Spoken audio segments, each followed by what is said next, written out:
What's up, everybody? Welcome to Called Up, the Prospects podcast. My name is Chris Peters from FloHockey, joined as always by Cam Robinson of Elite Prospects. And Cam, how the heck are you, man? It is a great day in the fall. Hockey's happening. How we doing? Doing well, yeah. Over in Vancouver right now. Spent some time with Ryan Lynn there. We did some fun stuff. What a great kid he is. We can talk about him a little bit later on. Going to the Canucks game tonight. Got the wife and kids. We're all going to the Canucks game. It's good times over here. How about you? Yeah, man. It's good times over here, too. I got some youth hockey tournaments coming up nearby tomorrow, so it's going to be busy, but also will probably give me a chance to go see Tynan Lawrence live because I'll be in Cedar Rapids for that one, and he will be as well with the Muskegon Lumberjacks. So getting a little bit of scouting the 14U Junior Heartlanders and the Muskegon Lumberjacks. So not bad there. Really excited about that, but lots happening. And today's show, we're going to focus, like normally we're talking prospects, but we like to talk about the young guys in the NHL because they're not that far removed from it. And really this season at the early stages has very much been about the takeover of Connor Bedard and Macklin Celebrini, two guys that we thought there was no debate between for a period of time. We'll bring that debate back today and talk more just about the impressiveness of both players. We're also going to talk a little bit more about Canada's World Junior decisions. There's been some movement on that front that we'll share some of the developments from there. The CHL USA Prospects Challenge is next week, so that offers a glimpse into the draft class. We'll talk a little bit about some of the players that have something to prove there. And then also our regular segments, including the return of the Called Up Challenge, where I'm going to challenge Mr. Cam Robinson with very little prep on a couple of things that relate to the modern NHL, but in a prospect setting. Before we get to all of that, Cam, let's pause for a moment for a quick word from us here at Flow Sports. Hockey hits harder on Flow. The AHL, the ECHL, the USHL, the O, the Q. So don't just watch hockey, live it. Get your annual Flow subscription now. I'll tell you what, buddy, I'm living it right now. Living it every day. Living it every day. I'll be heading to Calgary on the weekend to go over to the CHL USA Prospects Challenge, but we will get there and get through it. But gosh, World Junior is coming up too. It just seems like it's go, go, go from here on out, and you're already living it in Vancouver. But let's talk about a couple of North Vancouver boys then at this point. I mean, it seems like the hockey development capital of the world all of a sudden. Macklin Celebrini and Connor Bedard. And these are two guys that we have absolutely raked over the coals in the right kind of way, but also have sung their praises. And in a lot of different ways, now have to kind of reevaluate some of the things we were saying coming into the season. And so just going to throw some stats at you first, Cam. The first is that Macklin Celebrini, 30 points in 20 games. The other teenagers to reach that mark that quickly, Wayne Gretzky, Mario Lemieux, Sidney Crosby. Oh, any good? Boy. Good company. Ever heard good of them? Company. Ever heard of those I guys? heard of them. Yeah, Meanwhile, Connor numbers. Bedard, decent numbers. Meanwhile, Connor Bedard, 29 points in 19 games, actually has a slightly higher points per game average at 1.53 over Mr. Celebrini. They're not separated by a ton of time in terms of their age. And they both had hat tricks the other day. They both were wearing letters the other day. Mm-hmm. Cam, the takeover is nigh.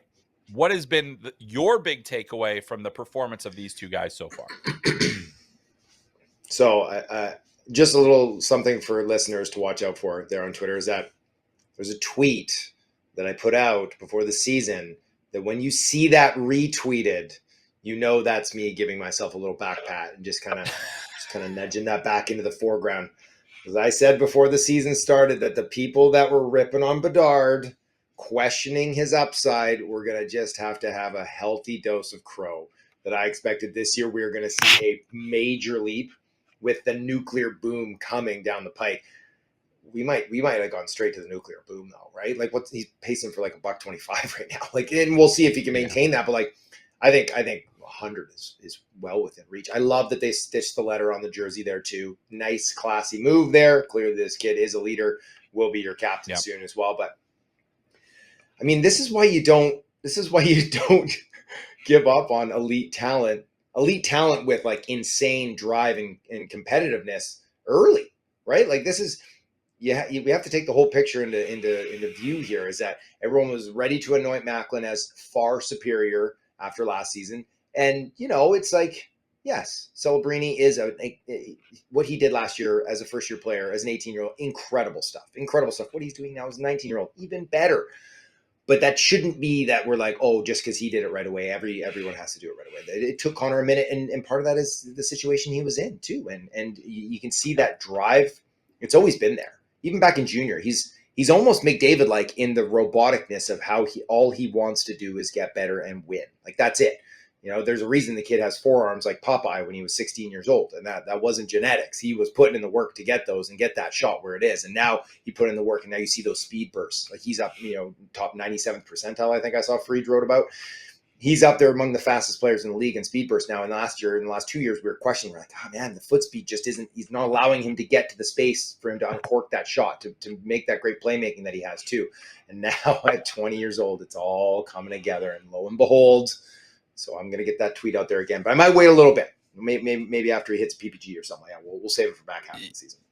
Yeah, man. I'll tell you what, Cam, like the things that let's focus on Bedard for a little bit longer, because obviously, like, I think when you look at the two players, I mean, I think that there is, you can make the argument that Celebrini is the more complete player, which I would still argue is true. However, to your point, the offseason work that Bedard did, and he caught a little flack for not going to the World Championship, and some wondered if that might even impact his Olympic stock. I thought in a lot of cases, I think players should go to that. This was one of those cases where this was a player prioritizing his personal development in a way that I think he made good on. And by doing so, making sure that you had all the runway of the offseason, he is definitely stronger. He is definitely faster. And I think with that has come more confidence. I think he has played more like he did in junior in terms of his getting comfortable and not looking like the game was just kind of overwhelming him at times. He didn't always look like that, but you could just see the frustration just worn on him. And now he's carrying a team with the help of incredible goaltending from Spencer Knight, another player written off long ago, that he really, is pushing this team and this rebuild further on, like, not on his own, but in a very significant way. So you got to give credit to Bedard for that. I think you also, you look back, it, like you said, it's a great reminder. Let's not write players off too soon. And I don't know that, like, people like us were certainly not writing off Connor Bedard. There were cracks in the armor. There was concern.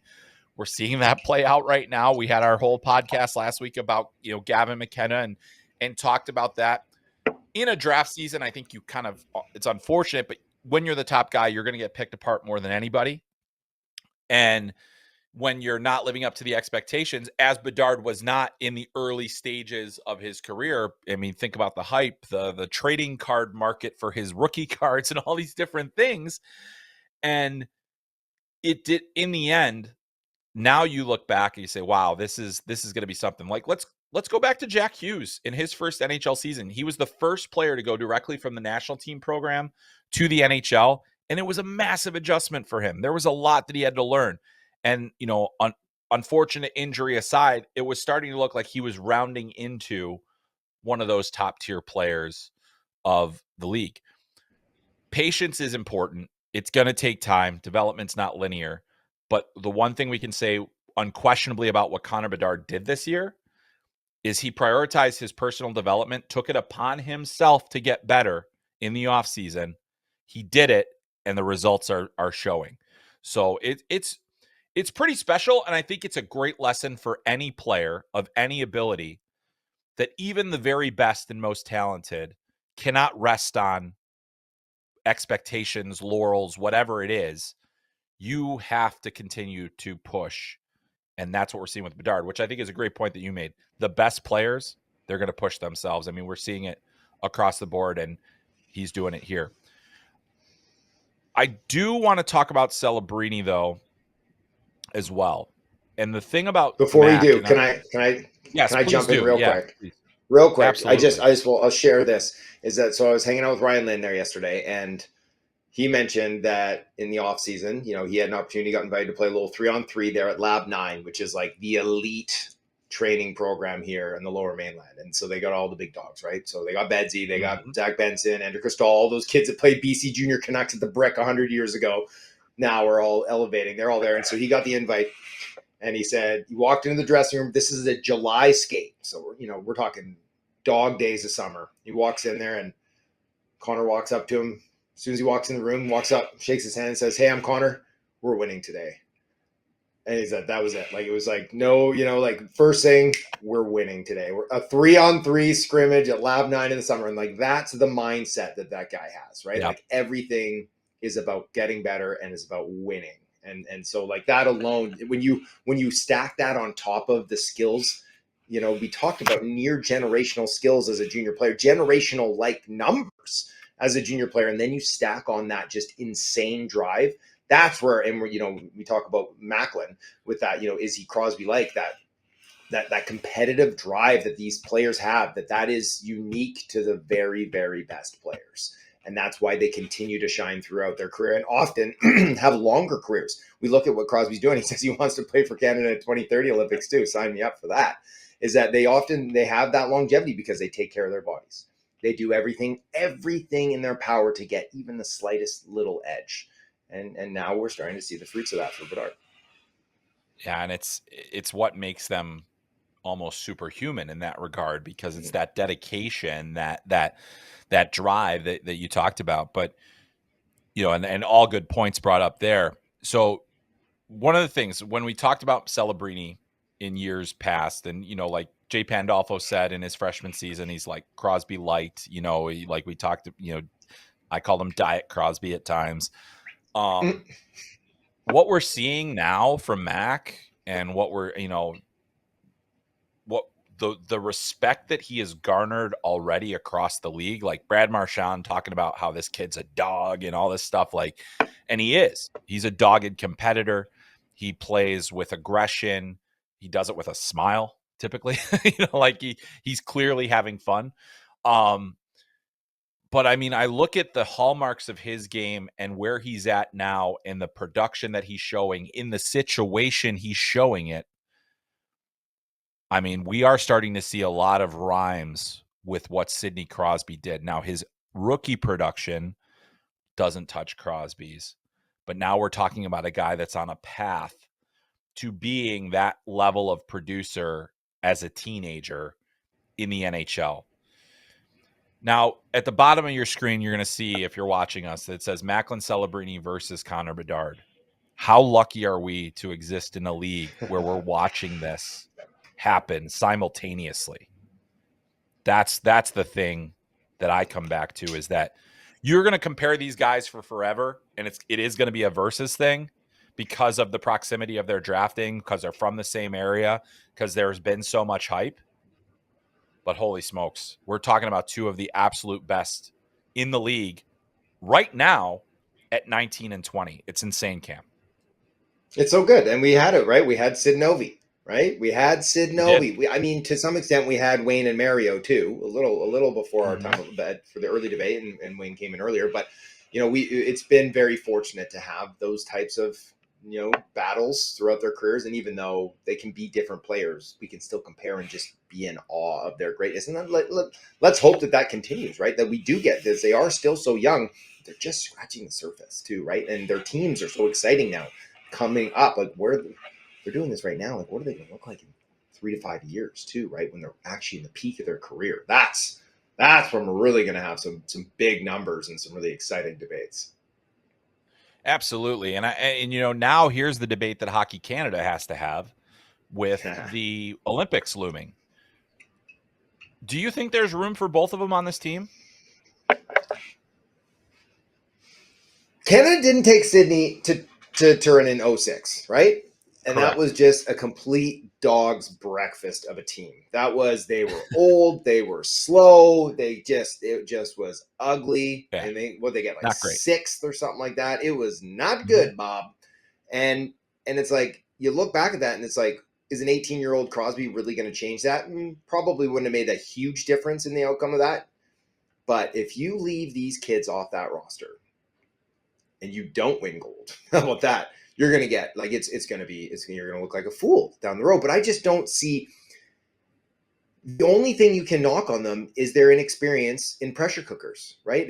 But until you get an opportunity in a pressure cooker, you don't have experience in it. And so you can say like, oh, this guy's been to the second round of the playoffs, or this guy's been to a couple world championships. Well, Mac's been to a world championship, Bedard's been to many world juniors, right? Celebrini got knocked in the quarters. But it's like, when did Mitch Marner live in a pressure cooker before he made that 4-nation squad and he's going to be a walk-on this team, right? Like I think that you need an opportunity, and these guys, it's like, if you're not going to give the guys that are doing everything they possibly can at the top of the standings here for stats, it's like Doug Armstrong told him, like, go make yourself noticeable, go force our hand. Well, they're forcing his hand. Now, personally, I think they're going to find a way to take at least one of them. But how do you choose one? How do you take Celebrini and leave Bedard behind at this point, right?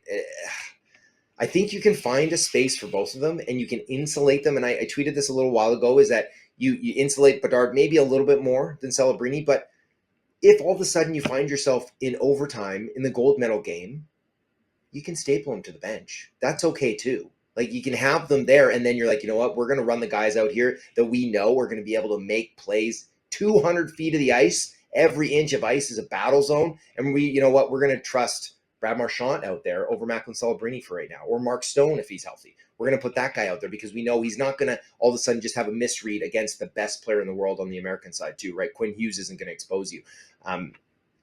That's okay. They don't have to play 20 minutes a night, but I think that they have fully earned the right to be there for Team Canada. And if they leave them behind, I think it's a mistake. Even if they win gold, I think it's still a mistake, because now you're looking at 2030 like, well, they haven't been in the pressure cooker. It'd be great if our best players had that experience. Give them the experience right now. And I think it's getting harder and harder to argue against it, right? I mean, one thing I would say maybe is like, okay, you're building your team. I think if you're Canada, you're building your team to beat USA. Like that's how you're building your team, right? You're building your team to compete against that team. Now, USA is suddenly getting injured an awful lot. Charlie McAvoy, indefinite injury. That would be a disaster for USA's blue line to lose a player of that caliber. Jack Hughes, will he be at 100% when, with this whole Chicago Cut Steakhouse incident? Boy, I don't know if you saw, but their Yelp reviews are getting blown up by Devils fans right now. So that's a tough bounce for those guys. But I'll tell you what, like, it's like only like one of the most famous restaurants in Chicago, no big deal. But so there's a lot of things at play. And I do think that the discussion is going to come down to, and the thing is that you can't argue really that Bedard is shrinking under the physical games. You can't, he's not disappearing in tightly checked games. You could say that last year. You could say that, the year before, but you can't say it now. And so you have that, and it's like, okay, but who do you replace? And if you look at the Four Nations roster, does this put Seth Jarvis on the bubble? Does this put Travis Konechny completely out of the picture? Like players that were on the team. Sam Bennett, there's a lot of things like, would you rather have Zach Hyman, or would you want one of these young pups with McDavid? No question. No question. So that's the thing though. Like those are discussions they have to have, right? And so I'm kind of I think I'm with you as well. I've come around very late. We have something later, but it just got both, I believe Elliot and Pierre LeBrun both reported that Schaefer is on the long list. He's in the IOC doping program, so that Matthew Schaefer can potentially make Team Canada, because that is one thing that I know when people were talking about Schaefer, I was like, he's probably not in the drug testing protocol, which is required to play in the Olympics. And if you're in early enough and they got him in, Now he's in the protocol. So they like the thing is like how quickly do you want to change over? And you think about the way that they run their World Junior team and not wanting to necessarily take the younger players when they don't have to. And they do it on the biggest stage in the world. Like it's fascinating to me. But these are the two guys that they've made this a discussion. Cam at this point is incredible to me. I thought Celebrini should have been in the discussion from the beginning, but now you have to say Bedard's got to be in there too. Yeah, I'm with you. We can cut my little clip there and spread it everywhere. I'm on team. Bring them both. And if we want to talk Matty Schaefer, we can save that big discussion for another day. But I love that kid. And again, you want to slide him in as your 8, as your number 8. Have him there. Get the experience because he's on that 2030 team. Why not get the experience, right? It's like when you bring a third goalie to an event. You don't bring the old guy. You bring the young guy so that he's ready the next time you go. Yeah, there's a lot of discussion there. Like you think about how like basically they backed into Thomas Harley being on the team last year, and he ended up being one of their best defensemen. And now all of a sudden, but we got a little Schaefer. We're gonna get back to Schaefer in the Olympic discussion and beyond belief today. So that's a little tease for all you out there that are wanting to talk some Schaefer dog because we're gonna talk about him. But the one thing I did want to circle back on this discussion, and it's because we talked about it last week. The Gavin McKenna discussion. So like you look at how people piled on Bedard. We're doing it early with McKenna, piling on. I don't feel this is a similar situation in terms of like the conversation we're having, but there is a lesson to be learned here. I mean, and we kind of talked about it offline, so I'll let you kind of share your thoughts on the matter. Yeah, and it's going to be easy just because of the jobs we have, is that, sometimes you have to lean into a trend and you have to ask questions because they're topical and they're poignant and that's what people want to talk about and it's interested in right now. Gavin McKenna, is he first overall, is kind of the topic du jour. Like it's hot and it's relevant. And so I'm doing a lot of talking about it. I'm doing a lot of writing about it, but if I'm a GM and I'm walking up to the podium today, guess who I'm taking first overall? I'm taking Gavin McKenna because of the pedigree, the history, the skills, everything he showed us so far is that he is the most talented player in this draft. And I'm going to take the most talented player in this draft. Now, is there a world he doesn't end up being the best player from this draft? Yeah, and that's the case almost every single draft. If it was that obvious, no one would lose their jobs. The draft order would go in sequence, and so would the total points throughout the career. Like it would just be boom, alphabetical and stats all lined up. But I will say, when we were talking about Bedard and we're talking about Celebrini and we're talking about Crosby and all these guys, is that innate drive. Even just hanging out with Ryan Lynn here is that I came in I wanted to talk about his offense, and all of this kid's talking about is how he wants to compete and he wants to win. And his coach is the same thing. They're saying that he's just every opportunity to try to get better. And that's I think what we're missing from Gavin's game right now is that just drive to win when the controller disconnects on the back check. I've seen a couple clips of JT Miller recently, and he's wearing the C in New York, and he's just gives up the puck, and we saw it in Vancouver too, and he's just straight leg. Oh well, that was my bad, I guess. And the puck's in the back of his net now. 2 seconds later, and it's just like the optics, the effort. That's what the difference. We want to see McKenna stack that just insane drive to get better on top of his skill set, and the sky is the limit. And I'm not going to sit here and pretend that Gavin McKenna isn't putting in effort, that he's not in the gym, that he's not thinking every day, how can I get better? But we just need to see it translate on the ice, that hunger, that drive. And you could have questioned a little bit about Bedard too. Last year, his first year is that, yes, he was getting pushed around a little bit. He was getting pushed to the outside a little bit. He wasn't quick enough to pucks. And it looked like he was fighting it, the body language sometimes too. And we're seeing that with Gav a little bit right now, the body language. So I'm not willing to write off Gavin McKenna and his skills at this point as a 17-year-old playing college hockey. Still above a point per game, I do believe, as a 17-year-old in college hockey, is that let's give this guy a lot of time and space. And I'm sure NHL teams are thinking the same way. Let's revisit this in May. Let's see in June. Are we still having the same concerns? Are we going to have an internal debate on, is he going to be the type of player that we want to build our franchise around at number one? Those are very valid conversations to have. But at the end of the day, there is no doubt in my mind that he is the most skilled player in this draft. And I think it's by a pretty sizable margin. Yeah, I would tend to agree with you, Cam. And I mean, I think that's the important thing, that sometimes that nuance doesn't come across in those debates that we do have about these players, is that if we're saying a guy might not be number one, we're not saying he's bad. Like No. we're saying, like, there is a very big difference between the quality of the player and prospect, and what how they're projected and all those different things. But the questions have existed, and so I agree with you. I think it's now translate that to the ice, fight for pucks. You got to grow, obviously, physically. I think one thing that we maybe didn't say enough of in the last time was he's still pretty light. Like, Gavin's still pretty light. He Super needs to light. get stronger, heavier, those kinds of things, which that's not something that can happen overnight. It's not something that can happen in Mm-mm. one summer. And really, I mean, it's like, physiology and everything else. Like, there's things that you can control and things that you can't.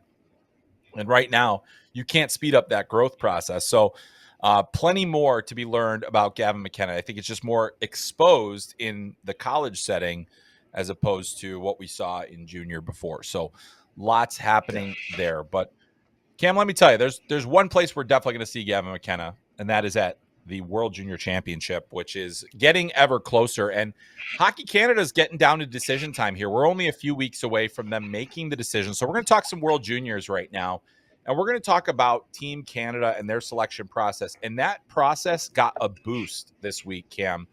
It has been Maybe. reported by Eric Francis of Sportsnet.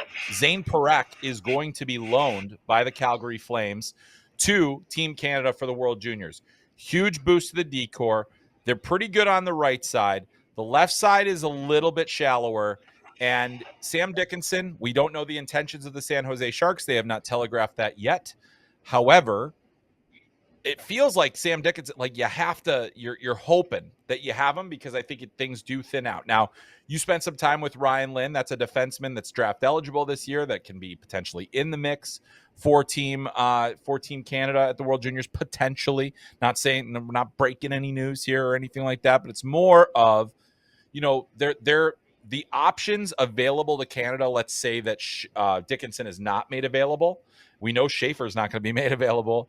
So, where do they go from there, Cam?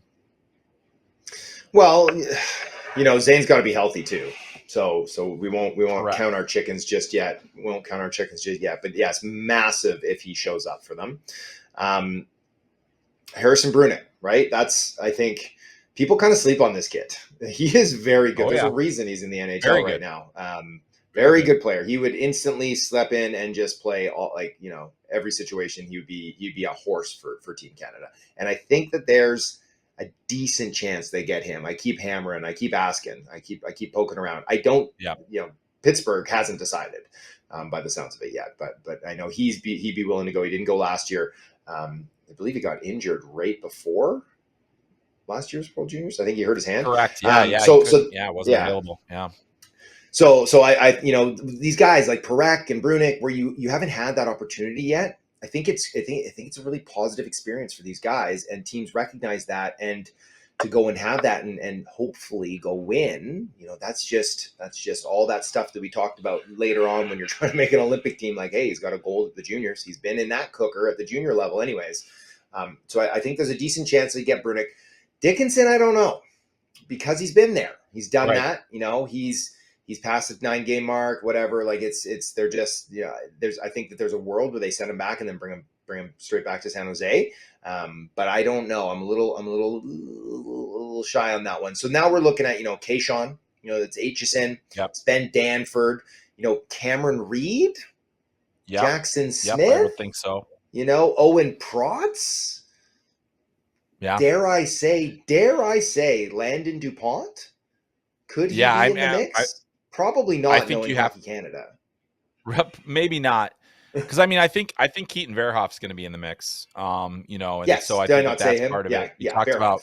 about, So Ryan Lynn, and there's other guys that could play down the lineup. You mentioned Owen Protz, Charlie Ellick, Terrence Smith, guys that were in their summer camp, players like that. Yeah. But I think at this point, like when you look at this, and that was actually evident at the summer showcases, that once you take away those top guys, once you took away Schaefer, Dickinson, Parekh, that's when things start to get a little bit sketchy. And I was on the Athletic Hockey Show. We did kind of some depth charts and looking at some of the different things.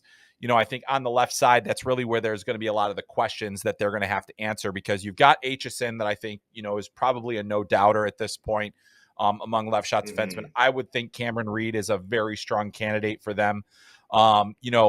You think about the draft eligibles, you've got Ryan Lynn, Keaton Verhoff, Xavier Villeneuve, and then Landon DuPont, who's now a double underager point. Like, I do think that you have to at least consider those players. Like, and if, say, Parekh is not available, that makes a DuPont, a Villeneuve, players that could be potentially running a power play for them much more attractive in that regard. And so, to me, that's really the trouble spot for the team to figure out, because I think that they're ultimately going to get what they need at the forward position. But I just wanted to go through a very quick exercise with the NHL players. We've kind of talked about it a little bit last time. We get some clarity on Parekh, so let's revisit. We both say Dickinson. It's that one's very much on the bubble. I'm with you. I think Brunick is going to be there. I think he'll be loaned, and I think that's actually a good thing for Pittsburgh to do.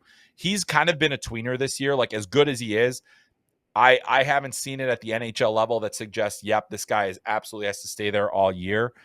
So I think that makes sense. But let's talk very briefly about the forwards as well, because there are some very interesting decisions that are going to have to be made at forward, Cam. And I guess before we do that, of those draft eligible guys, who are the guys that you think would be the most likely to be in the mix for the defense? I think Verhoff. I think Verhoff's the obvious one at this point. I'd love to see Ryan Lynn get there. I doubt he's going to. Xavier, it's like you said, if Parekh's not there, Villeneuve is like, it's like, do you bring him and just be like, here's your PP1/7th D, right? Like they did with Cale McCarroll. Yeah, exactly. Right. Yeah. And then so he's just completely insulated, and he's taking offensive zone draws, and he's running the PP. And then as the tournament goes along, if you can trust him for some more minutes, you give him some more minutes, because that kid can run a power play, right? If you need him, if you want somebody, bring him there. And like last year, they didn't bring Zane, who wasn't, he wasn't even a draft eligible. And then they only brought Schaefer to run a power play, and then they had nobody to run a power play. So it's like you probably need at least 2 guys on your roster that you feel pretty good about running a power play, because like if they bring Verhoff as their guy, it's like Verhoff is a shooter, not a QB, right? So it's like if Zane's not there, and like Brunick isn't the guy you want running your top PP either. No. So now, it's like, are we talking Jackson Smith, who would be fine? But it's like, you want to bring a couple guys that are really going to wheel and deal on that position. So that's going to be really, really interesting for me to watch. And so that's where, again, Landon DuPont, it's very interesting. I've had one scout, he texts me all the time about it. He's the best U20 right shot defenseman Canada has. Why aren't they even talking about bringing him? I was like, you love Landon DuPont. Guy. Yeah. So. Yeah, I mean, I'd say for sure on that one. Like, let's see a little bit more from there. And it's almost unfortunate that Canada's not having a camp, because you would also get kind of like the thought process, because now we're just going to see the team, and it's going to be the thought process will be pretty obvious. But I always like seeing, who are the guys that come in, what decisions are you ultimately making, and it's often the decisions that are not the top of the lineup decisions were always made. It's those bottom of the lineup decisions, which can be fairly critical. Like, I know I was talking to somebody who's like, who was kind of saying like the 13th forward doesn't really matter. I was like, well, yeah, it kind of does. I mean, you had Akil Thomas scoring the game-winning goal in Czechia a couple of years ago. You had, Tyler Steenbergen in the 2018 and the, a team, that we talk less about now for obvious reasons, but like the 13th forward can potentially make an impact for your team. And so that's where we're going to go next, just with the forwards real quick. And I just want to focus on the NHL guys. And I think it's kind of a simple yes or no, but you can also expound a little bit. Do we think Berkeley Catton gets loaned to Team Canada from the Seattle Kraken? So I was asking around just yesterday too, because they told him to like move in with someone, get out of the hotel and move in with, I can't remember who it was, one of the teammates there.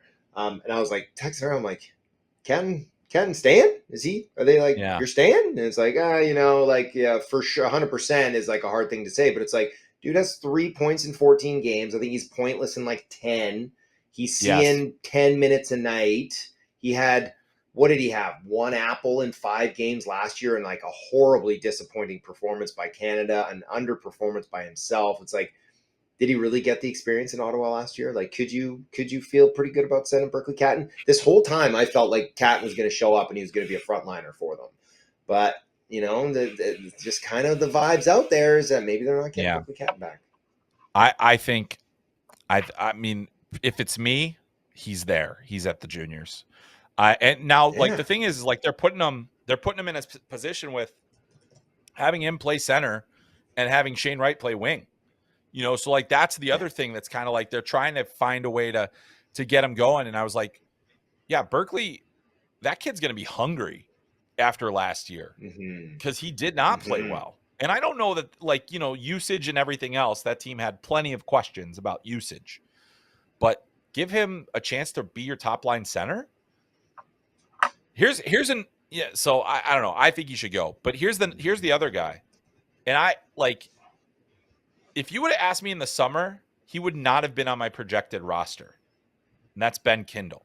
And I'm talking projected Canada roster. And here he is. Yeah, I know. Like, is he even going to be an option for Canada? Would Pittsburgh loan him for this tournament, do you think? I don't think so. Like, half the time he's seeing 20 minutes a night. Like, they are playing this kid. Like, like with Brunik, they've held him at the 9 games, right? He's been scratched for a while. I don't have his stats in front of me. I don't think he's played number 10 yet.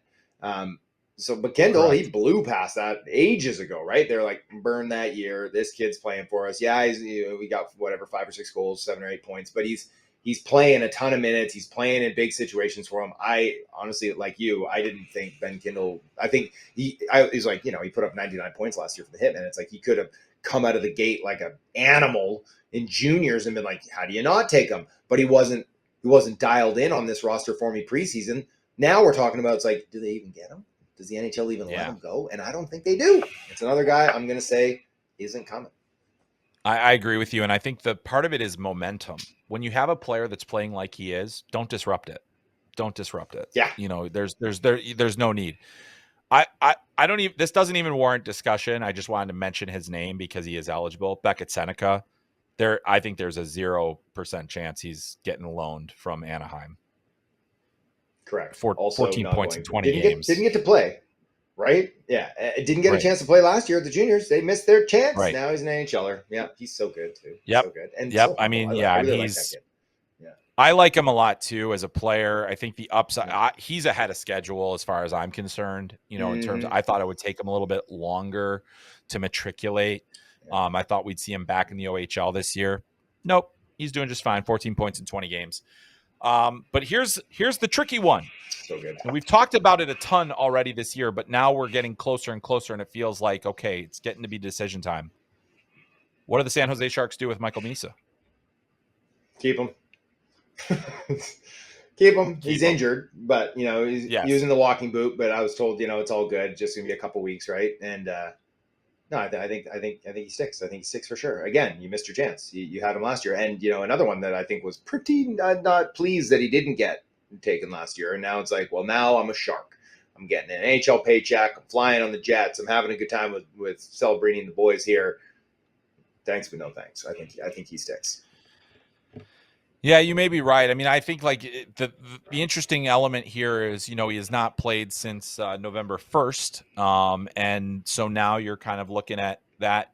They would potentially be able to send him for a conditioning stint in the AHL as well. So that's another option available to the Sharks should they choose to do that, to kind of kick the can down the road. I think once it comes to decision time, this injury kind of complicates what they want to do. And maybe if you're the Sharks, you say, all right, let's kind of just hang on to him. So, could he go? Sure. But yeah, I'm not certain that he will.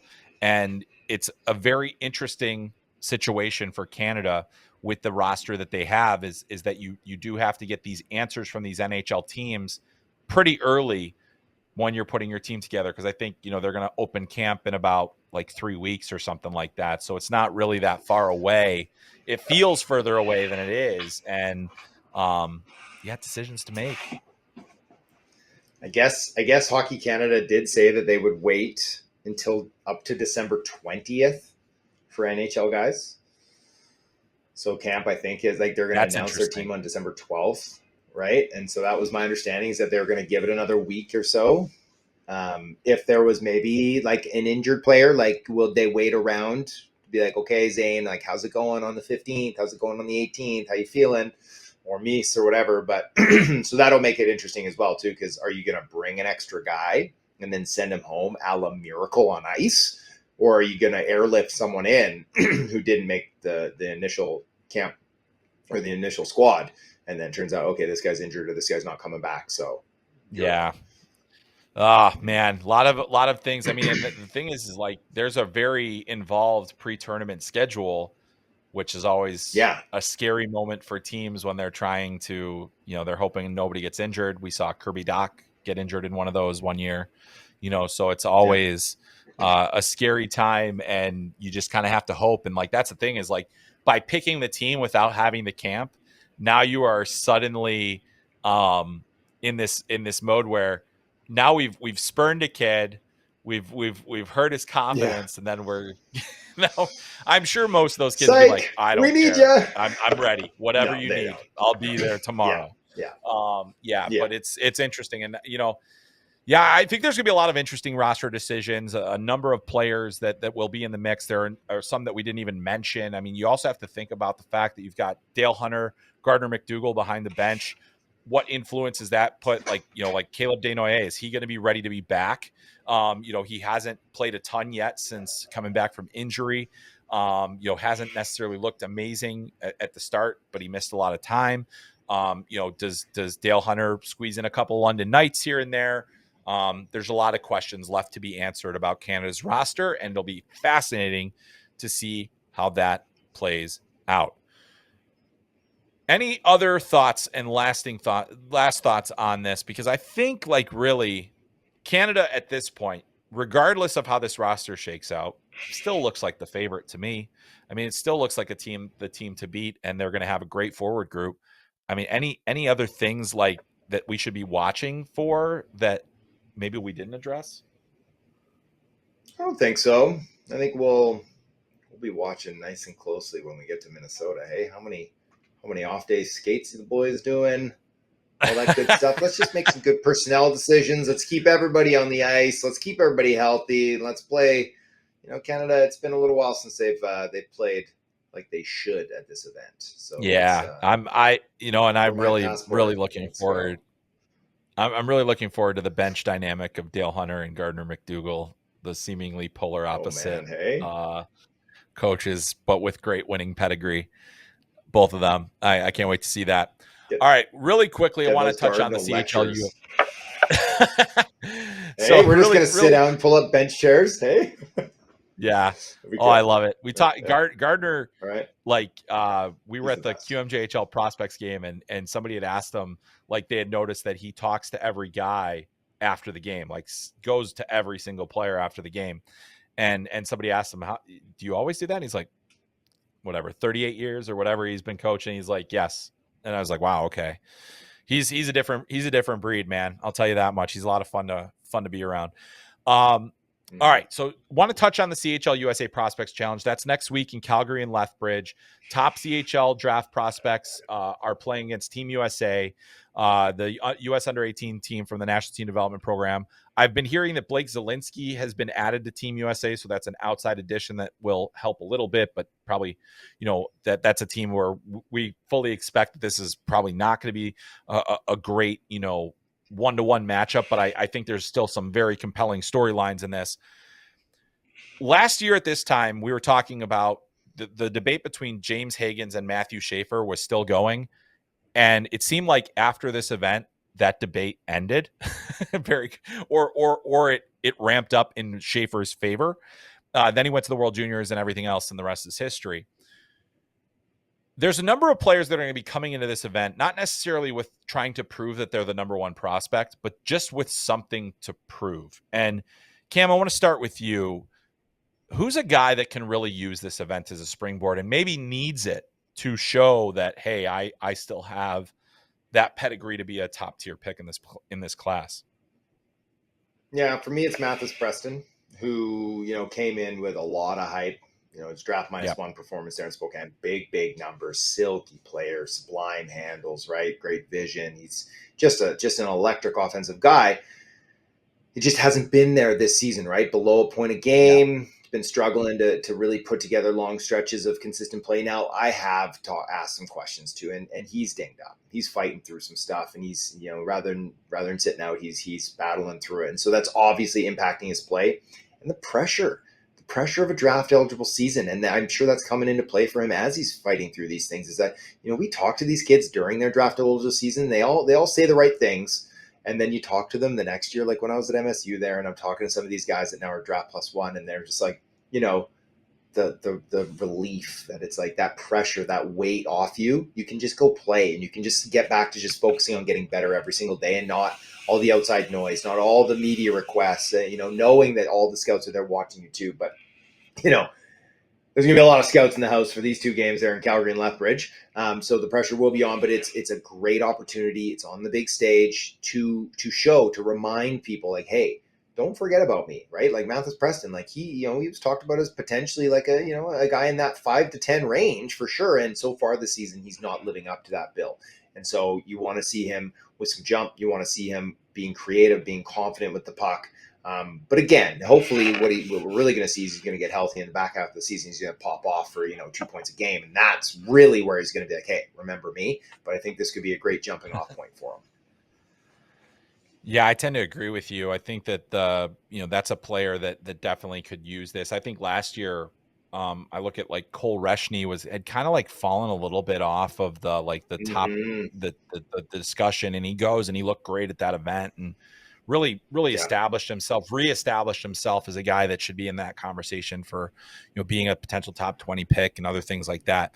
The guy that I'm going to be really zeroing in on a lot in this game, just especially when it comes to measuring up against the other players, is Ryan Robrek of the Niagara Ice Dogs. And we've got some FloHockey content coming with Ryan and the Ice Dogs in the near future here. So you will not want to miss that. I am excited. I've been seeing some of the footage that's been coming back from St. Catharines, and I am very excited about it. But the reason that I picked Robrek is that he comes into the year as the #1 rated OHL prospect according to Central Scouting. A lot of people had him in that regard. He had a 41-goal season last year. A lot of hype going into that. Now he is a late 2007 birth date. Will only miss the draft cutoff by 10 days. So he's one of the older players in this draft class. And those guys are going to get scrutinized a little bit differently than some of the other younger players. You look like Keaton Verhoff, who won't turn 18 until the end of the season in June, and Robrek is going to play basically his entire junior season at 18 years old. So there is a difference there. There is something to that. So with Robrek playing where he is now, he's got 21 points in 20 games, hasn't necessarily lit it on fire. Niagara has been a little bit up and down as a team. He's on pace to finish below his point total from last season. 71 points, 37 goals is what he's on pace for. Last year he had 41 goals, 87 points.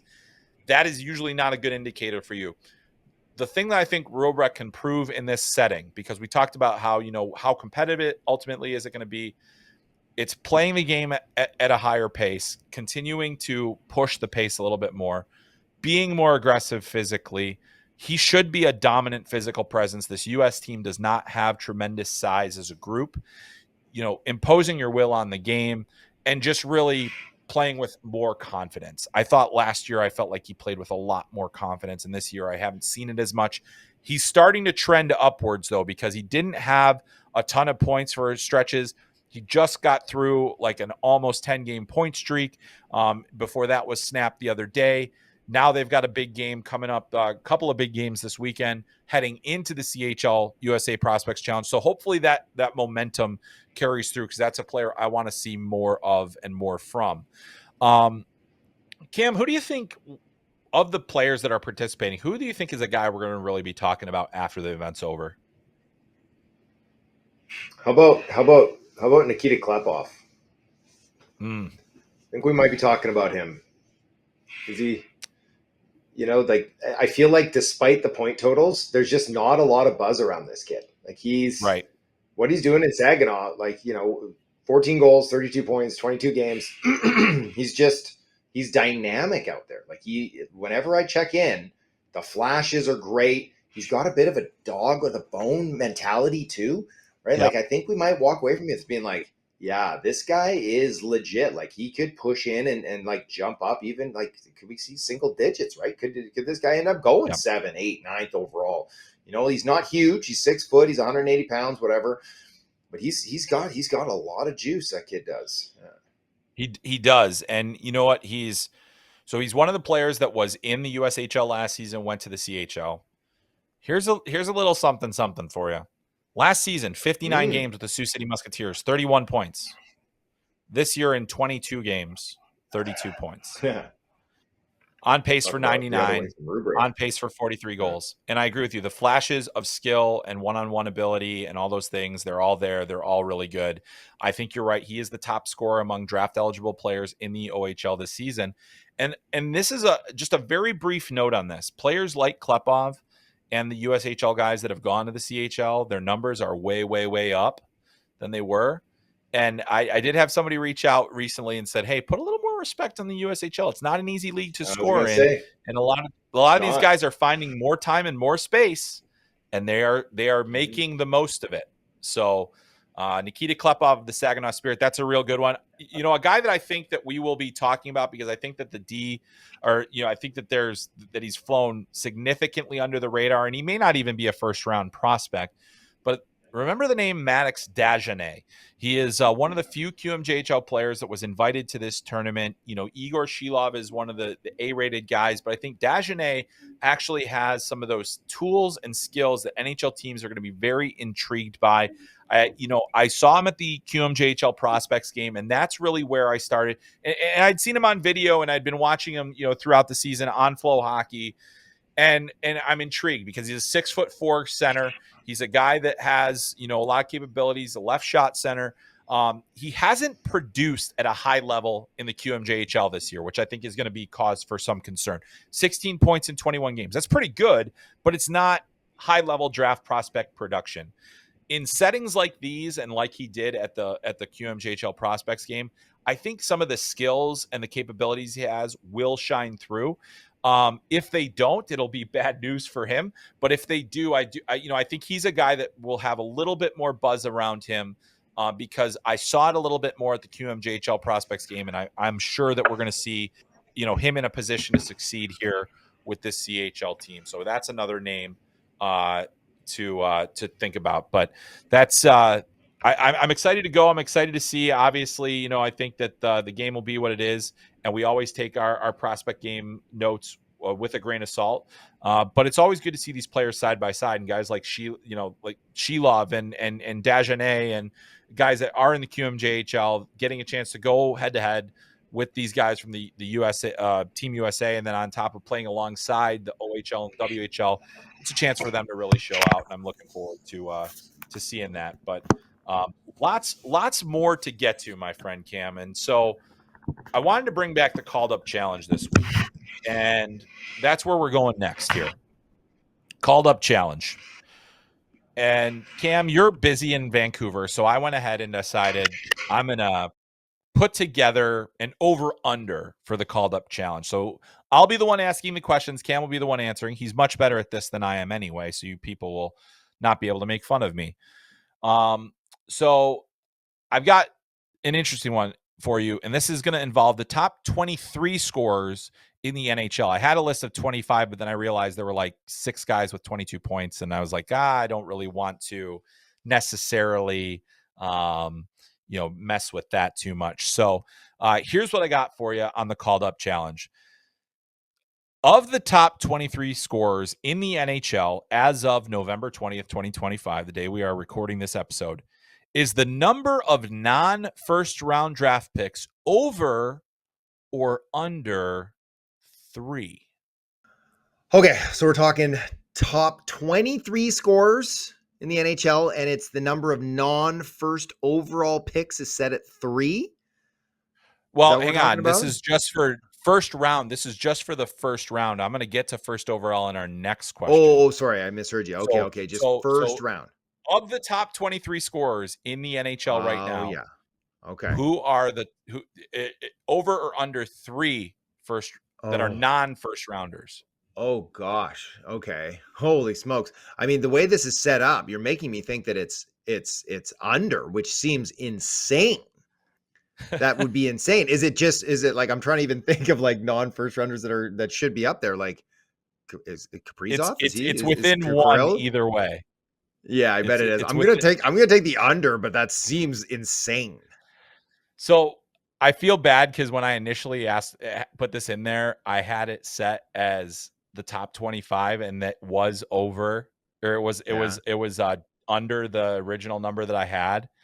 Yeah. But it is 1 over 3. There are 4. Okay. There are 4 non-first rounders. Now here's the thing. This is just names. Completely random. But would you have a guess as to who the lowest drafted player is among the top 25 scorers or top 23 scorers in the NHL right now? I'm just like, a guess on that.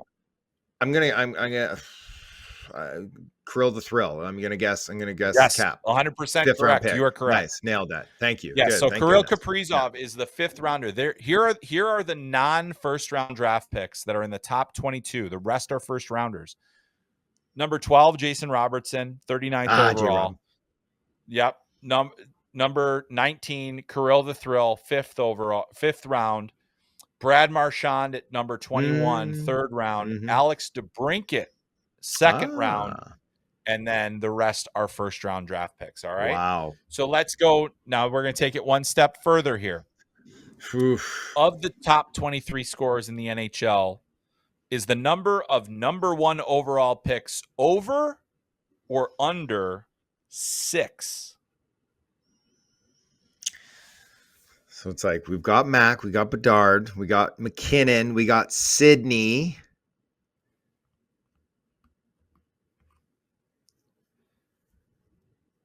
Actually, Sid is not among the top 23 scorers in the NHL right now. Really?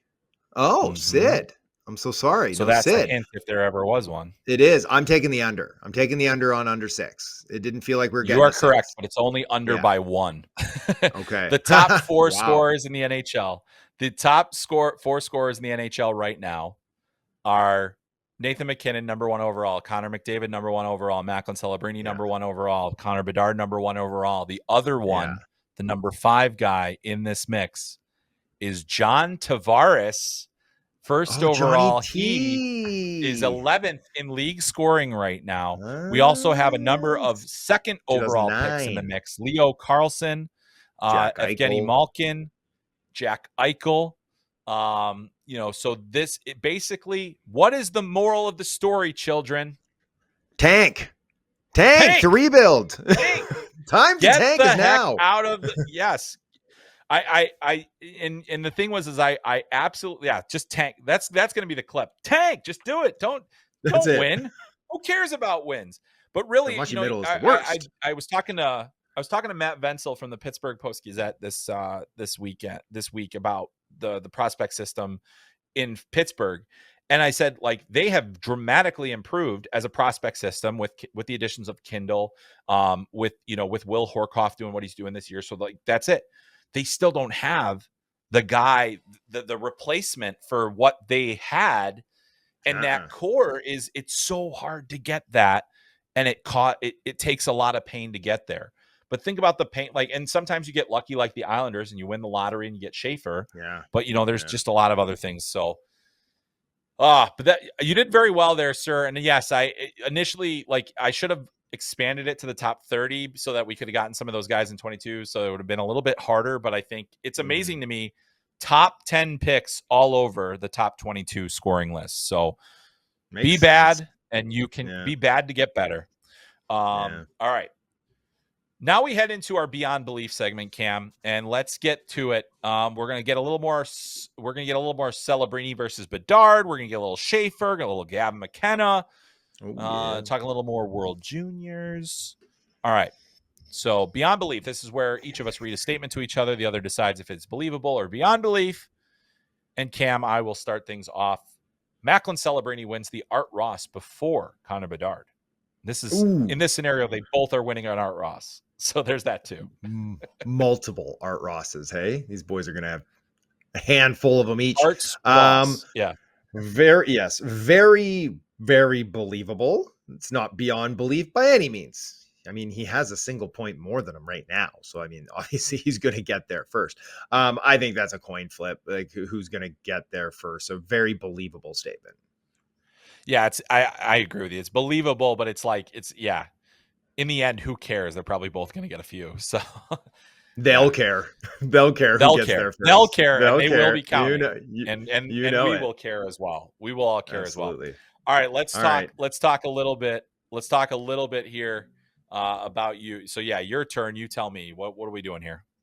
Matty Schaefer, man, is he going to Team Canada or not? And I'm not talking about the juniors, although how much fun would that be? Send a Celebrini and Schaefer to Minnesota. That'd be a lot more fun. But is Matty Schaefer going to Milan?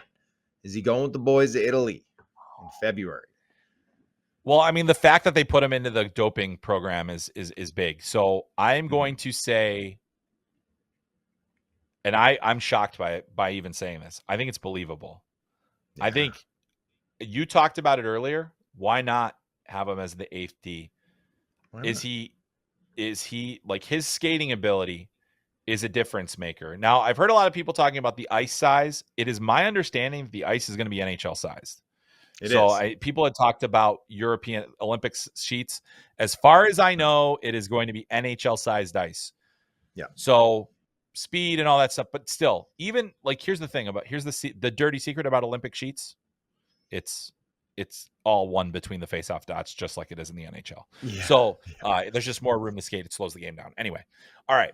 So yeah, so believable. And I think the reason being is that there are some concerns, I think, in terms of like, who are the next guys? Like, I think Travis Sanheim will probably be a guy that's there, but it's like, we were talking about Mackenzie Weegar being an option. I don't think he's going to be an option now, and then, like, players like that, I'd rather have Schaefer at that point. I'd rather have a Matthew Schaefer go in there. So the fact that they put him into the doping protocol allows them to select him, and they wouldn't have done that if they didn't think there was a realistic chance of him making this team. And so I think it's very believable. Yeah, agreed. They got an extra spot over the Four Nations. Why not use it on Matty Schaefer? Get that experience. Yep. Absolutely. All righty. Here's we're bringing Gavin McKenna back into the fold as we continue our thinking forward on the World Juniors. Mr. Gavin McKenna, the much maligned, won't go first overall anymore. Gavin McKenna will be Canada's scoring leader at the World Juniors. And if he's Canada's scoring leader, there's a good chance he's also the tournament scoring leader. But let's just go with Canada's scoring leader at the World Juniors. What say you? I mean, obviously it's believable. Why wouldn't it be? Yes, that's very, very believable. Will he be? Maybe not, right? Like, I could see a guy like even Martone being the leader for them too, right? Like, why not Porter? But I mean, like, Gav is going to be right there in that mix. So absolutely very believable. Yeah. And I think the reason to ask the question is, okay, if it's not him, who would it be? I think Porter Martone is absolutely a guy that it could be. If Berkeley Catton is loaned, I think he's a big time, player for that. If by some act or miracle that you do end up getting Ben Kindle, like players like that, all of a sudden you're like, wow, like how are they gonna transform? I don't know about Kindle. That's Kindle. true. So that's fair. The thing is that there's a reason we didn't be like, this guy's going to be like the 1C or the 1LW on this team preseason, because we didn't think that, like, he's in the NHL. He's doing a lot of little things. He's doing a lot of little things that pros do that's keeping him in the league. I don't think you airlift Ben Kindle onto that team and all of a sudden he's putting up 15 That's points. A great point. No, totally fair. And Misa, though. Misa, that's someone interesting. Yeah, that'd be real interesting. So he but I'm with you. I think it's believable. I think Gavin McKenna is going to use I think the World Juniors is going to be the springboard. I think that he might even find it a little bit easier to play there. So, especially with the talent surrounding him on Canada. So I think he's going to have a big time tournament. Yeah. All right, let's close hockey. College hockey is hard. It's the best it's ever been. World Juniors will probably be easier than an everyday college schedule for them. Yeah, no, I'm with you. All right, last one here. Keeping it with the juniors. Canada will take more than 2 draft eligible players to the WJC. We got 2 that we're thinking of. Will they take 3 or more? rare. Ooh, But they wow. have done it. They have, yeah. I mean, I think because of that waiting on the NHL guys, I'm going to say this one's beyond belief. I'm going to say that they're going to stick. I think Keaton Verhoff is an option for them. I think other defensemen are, maybe if it's draft eligible and we think double underagers, is DuPont really a realistic option? I think it's possible. Those kinds of things, but probably not. You're right. And the other guy that I'm kind of thinking about that could potentially get himself into the mix, it'd be interesting. Like, would they take Belchetz over, say, a Liam Greentree? Right. That's what I'm That's who wondering. you're thinking of. Right. That's what I'm thinking of too, because he's just so big. He's got that. He's a huge man. He skates fast. He hits. Great hands. That's the thing is, like, if you're debating, you look at him, Jack Nesbitt, and Liam Greentree all in the same line. Give me Belchetz in that scenario, or because they're not. But they'll take the 19-year-old. No, yeah, they'll take Greentree. Yeah, they'll take the 19-year-old. Yeah, the question is going to become like, okay, well, who do we have? But I think like a Belchetz adds an element that they may not have. But then the question's like, does he replace who ultimately does he replace in that group? And we'll get a little more in depth on Canada's roster decisions as we get a little bit closer. But that is a good spot to leave it, because yes, there's a lot of intrigue, Cam, on what they're going to do with the rest of that lineup. And if you have a Verhoff and a Belchetz, what is and a McKenna? So it's possible that Belchetz is in there, but I still think it's going to be Verhoff, McKenna, and then like the outside chance. So I'm saying beyond belief, because I don't think they're going to go that way. But yeah. All right. Let's close this thing out. We were talking about Matthew Schaefer, and we've beaten up other prospects. We've talked Celebrini and Bedard, and we've certainly talked a lot about Matthew Schaefer. But as of right now, Cam, among U23 defensemen in the NHL, there are two that stand above the rest in terms of point production and probably prospect outlook. Yeah. And those two are Mr. Matthew Schaefer and Lane Hutson. So you have to pick one. And we're talking about you're looking, hey, I'm putting a team together. This is the guy that I need. You have to pick one. Is it Matthew Schaefer or is it Lane Hutson? It's Matthew Schaefer. He's 18. He's barely 18 in what he's doing right now. Like, is this he's pushing to have like the best 18-year-old draft, defensive season ever, right? Like ever. Lane was playing just leaving the program at this age, right? Like it's apples and oranges. And I love me some Lane Hutson. I love him shaking and baking, creating offense, but what Schaefer is going to turn into at 6'2" when he fills out with his skating, I think his two-way game is going to come. I think he's going to be that true number one, compete for a Norris year over year, absolute stud, see on his sweater, just a beauty. It's Matty Schaefer. Well, this is good. This is good for the show then. Here we go. This is good for the show because here's the thing. I think Matthew Schaefer is outstanding. I think he's incredible. Lane Hutson, I'm excited to hear is a singular player to me. I think that there is no one like him. I don't think there's been anybody that is like him. I think he is going to be a transformational player in the league, not necessarily in terms of how people scout or other things like that. I just think he is going to be one of the best offensive defensemen of his generation. And that includes, he is older. He's 21. He is a lot smaller, and he will not fill out the way that Matty Schaefer will. But I think from the deceptiveness, the skating, the offensive potential, I think as the NHL continues to move in a direction of not necessarily positionless hockey, but certainly where the positionality is going to become a little bit more fluid, I think that he is going to be he's going to help teams play that style better than anybody on the blue line. I mean, I think guys like Quinn and Kale, they'll be there too, but there's something different.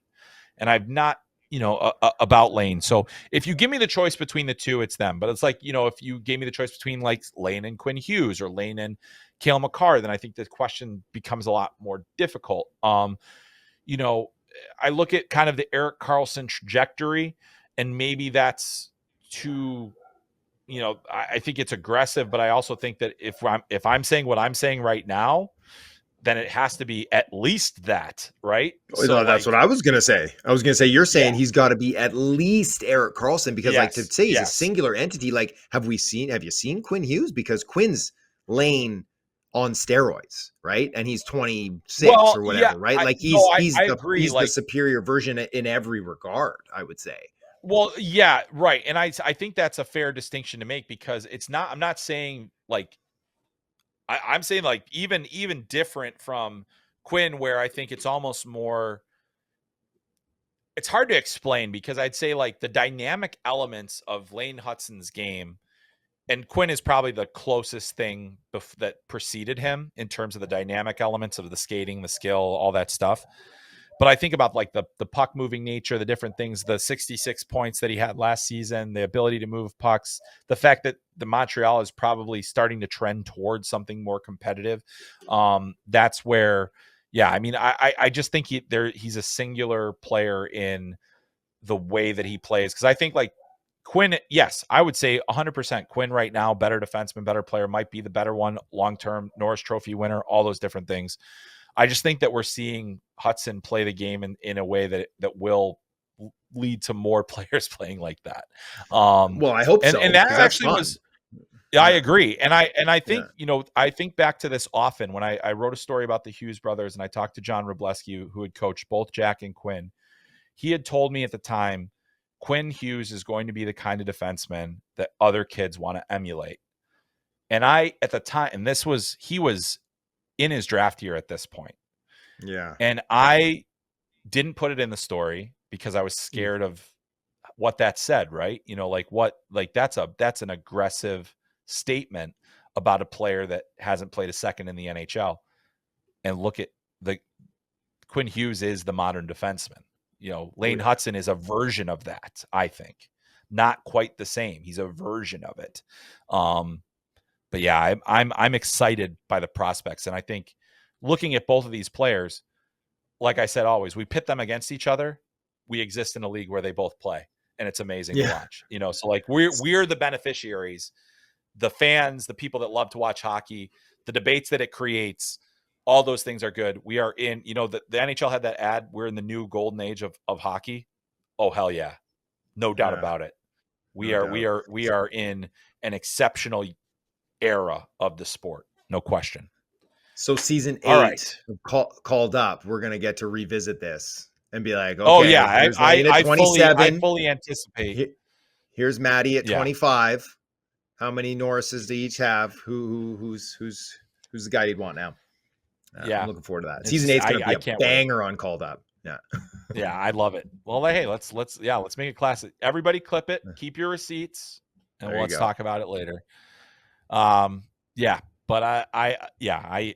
and that is all due respect to Matthew Schaefer, who could be singular himself the way things are going right now. All right, Cam, what do we got coming up on Elite Prospects? We got draft meetings coming up this weekend. I got a Ryan Lynn feature, obviously, I'm ticking away on. Some fun video coming out. And then, we got CHL Top Prospects game. So loads of content coming out with that, with our draft rankings. It's the push to juniors. It's all sorts of, we're drafting like thousands of scouting reports out every day. If you guys aren't checking out the scouting reports, you better get over there. They are coming in hot and heavy. I don't know where some of these guys are on our staff, if they even sleep, but tons of stuff at EP. That's awesome, Cam. Yeah, I'm excited to see what comes out of that. Lots going on over here at FloHockey as well. Obviously, I'll be heading out to the CHL USA Prospects Challenge for coverage. Going to be talking to a lot of the top prospects. Be sure to stay tuned for that. We got American Thanksgiving coming up. Lots to be thankful for. But also a lot of hockey as well. I mean, the Cedar Rapids Rough Riders and Waterloo Blackhawks play on Thanksgiving Day every year in Waterloo. It's one of the great traditions in the USHL. I've been to it. It's a lot of fun. We'll have it up for you on FloHockey as well. So lots of really fun things coming along. Lots of draft coverage. Lots of CHL coverage. Lots of USHL, college, AHL, ECHL. We got it all for you, folks. If you are a hockey fan, make sure you get that annual subscription for FloHockey. We got a lot to get to. World Junior season is right here. We'll really be ramping up those conversations, talking much more in depth about that tournament and so much more to come on Called Up. But that's going to do it for this week's episode. Super excited to have completed it. Lots of great discussion today, lots of great debate, and a lot of receipts being kept. That's going to do it for this week. For Cam Robinson, I'm Chris Peters. We'll see you guys next time.